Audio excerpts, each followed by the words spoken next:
to lead to murder. God knew that, and he was trying to prevent Cain going that way. God went on and said, sin has a desire for you, but you can rule over it. And that's the same instruction for ourselves. Cain could, and so can we, distinguish anger so that when the fire comes, fire of anger, hate, attack, conflict, as it's coming, it has nothing to feed on near me. It stops. Ephesians 4:15 says, speak the truth in love. We are going to look at this truth and love balance. Always ask the question, what does love require of me? If you don't know what to do, pause and ask yourself, in this moment, in this space, in this encounter, what does love require of me? And then make those choices that would walk in that.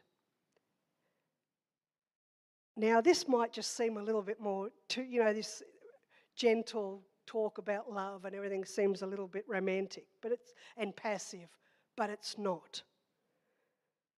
To be able to love like that in circumstances that we find ourselves in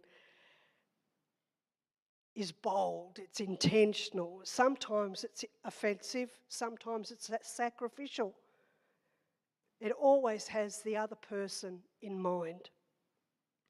The way of love is attention-getting.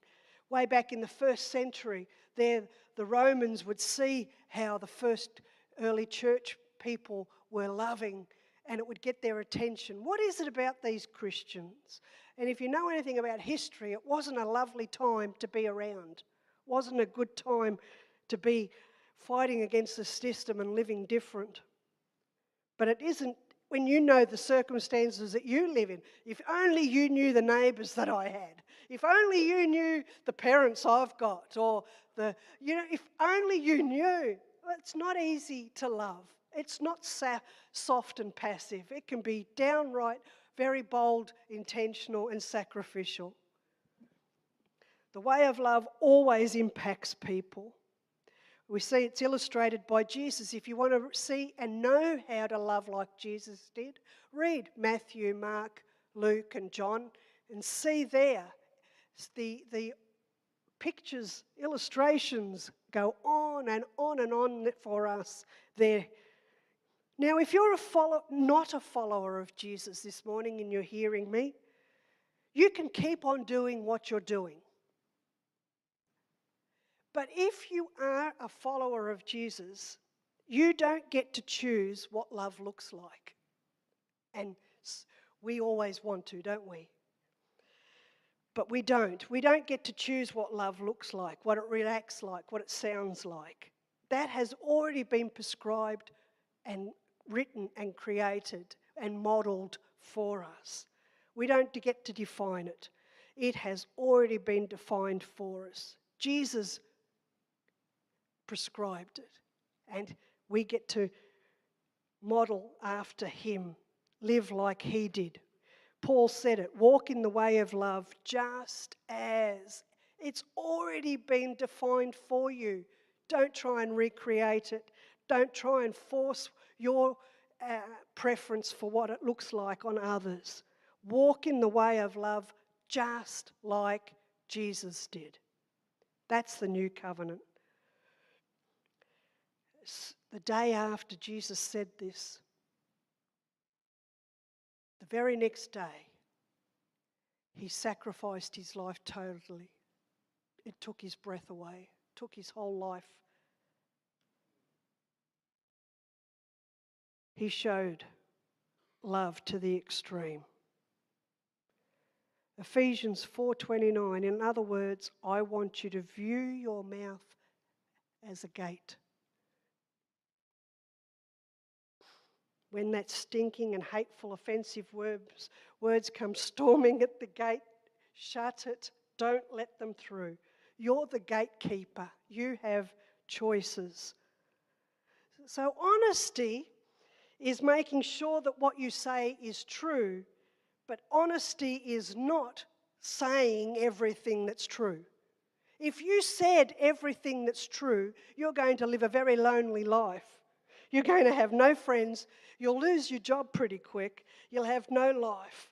You just don't say everything because it's true.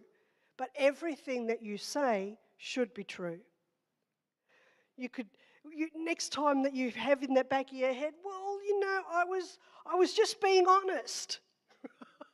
No, you weren't. No, you weren't. You were being unloving. Your balance was way out. You were balanced so far to truth that there was no love in it. There's a difference there. That Ephesians goes on to say, but only words that are good for building others up according to their needs. Paul wasn't saying to be nice. He was saying, use your words to build others up. It means I have to pay attention to that person. I have to understand that person to be able to communicate to them so that they understand, I love you and here's what you need to hear. The reason I'm confident that they need to hear what I'm about to say is because it makes me feel better having said it. Not makes them feel better having heard it. I haven't built them up, but I've relieved myself of what I needed to get out. It's the love of God that confronts sin in my life. It's the love of God that calls me into living like Him, and He empowers me to be able to do that. It's not easy. And this, I'm not talking to you as if you're not part of, I'm talking to myself as much today. This is something that we need to hear so often. Remind ourselves, come back to, get this balance right, how to do relationships. Truth aims at love. The goal is to love from a pure heart and good conscience, Paul told Timothy. So instruction is not the goal. Instruction is the means to love. Love is the goal. Truth serves love. Education serves relationships. Ultimately, our relationship with God. We need to learn how to do that relationship with God. But we need to learn how to do relationships with each other. And anybody that's lived with a partner, life partner, or even with kids, you know it doesn't come, if you do what comes natural, it's going to implode. Everyone's going to get hurt. So we have to learn, and we learn, and that brings us to knowing how to love.